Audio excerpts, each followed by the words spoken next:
whoever and whenever, and, you know, you put two guys on the line when they call your name and you make free throws. Yeah, I thought this is a game where the stats don't really tell the story. You read the first couple of stats and you wonder how we won it, but it comes down to just tough guys making some plays, whether it was free throws or a key box out or executing late down the stretch. I thought we did a great job of executing late down the stretch, which we didn't do down there in the game in Flagstaff, which I thought was the difference in that game. So really proud of our guys. They just found a way. And, you know, 16 for 18 from the free throw line was I thought that was the key, along with us forcing some turnovers where we were able to capitalize and got a lot of points off turnovers.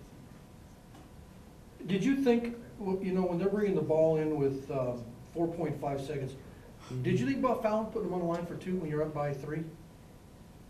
That's what we did. Well, Unfortunately, did you foul him? Yeah, but he shot 3 because he was fouled, shooting 3. Right. And that's on me. We haven't practiced that enough, and there's no rhyme or reason to why. I just told the guys there's no rhyme or reason. We've been in this situation 3 times this year. It's the first time we fouled.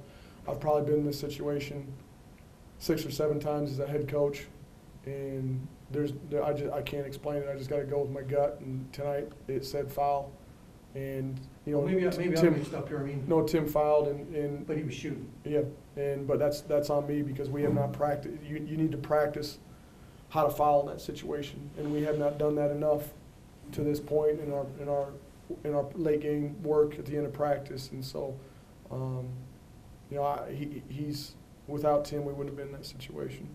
No, I mean, you know, you get 35 points off the bench. That is, I mean, that's as good as you've gotten, I think, all season. And getting back to what you said, you know, at key times, getting baskets from guys who that you don't usually have in there in certain situations. I thought that Huskisson especially and some others picked up. I mean, Dominic didn't have a great scoring night.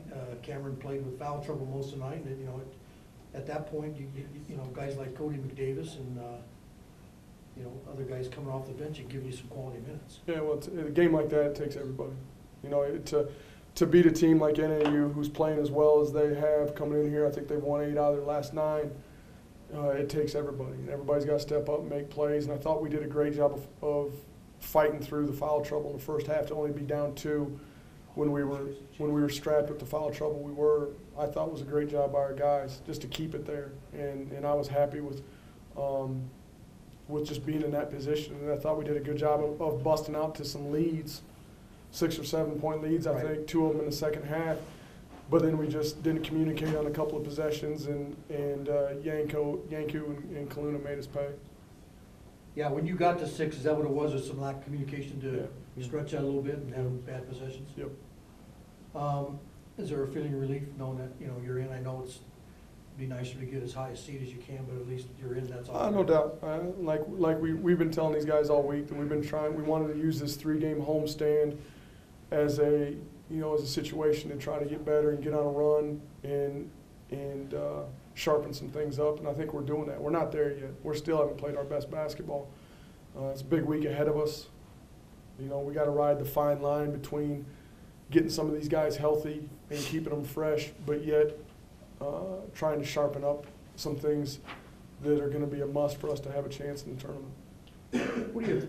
What is a concern of yours? And I'm looking at on paper here that they have 5 guys in double figures. With a week off here to kind of polish some things up, is it?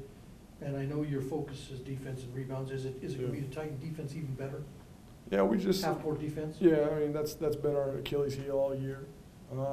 What's frustrating is we've shown at times when they've made the decision to do that, they're more than capable.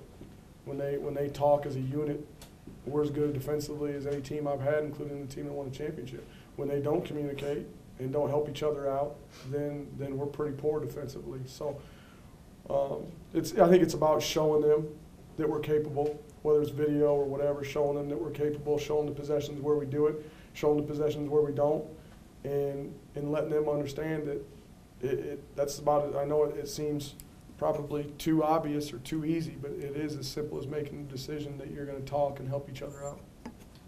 Without looking at standings right now, I'm going to guess there's a chance of you falling anywhere from or landing anywhere from 5 to 8 in a seating, maybe not as far as 8, but 5 to 7, does that start to be something you keep track of even starting next Saturday night? I've looked at the standings one time in the last 3 weeks. Really? I don't, it does me no good. So if I'm thinking about that, if these guys start thinking about that, I don't even want to talk about it until, my focus is to get these guys doing what they need to do. My job as a coach is to prepare them to play their best basketball in March. And bringing outside influences and stuff that they can't control is the worst thing that I can do. So we just have to take care of our own business. The only thing I told them going into this 3-game stand is that they control their own destiny. That's all they needed to know. And so far they're taking care of business. Coach, you guys kind of limited Quentin and I've seen from really getting too many looks from outside. Is that kind of concerted effort? Kind of let Yanku penetrate at his gun, but don't give those guys. You know, Q crushed us in the first game. I think he had 31. So obviously I thought we did a better job. Thought Tevin was in his jersey a lot tonight. You know, and we've done other than, you know, maybe the last 5 minutes of the quarterfinal game last year, we've done a pretty good job on the seam. I think Corey and Jordan have done a pretty good job on him in the last 2 years. Chris was a handful tonight. You know, he's feeling it. He's playing in a rhythm. He's tough for us because of his size. You know, we switch a lot of stuff. So if he gets Corey or Jordan on him, sometimes he can see over the top. But he's playing with a great pace, and that's just the way it was. And I wouldn't say that we really dialed in on one guy versus the other because we do switch so much handoff stuff that I can't tell you one guy's going to be on one guy most of the night. You know, so I'm not happy with our ball screen defense, but I haven't been all year. We just got to find a way to, you know, when we switched things, it worked out a little better for us. We just kept guys in front of us and made them make shots, and we were lucky enough to get a couple rebounds there at the end.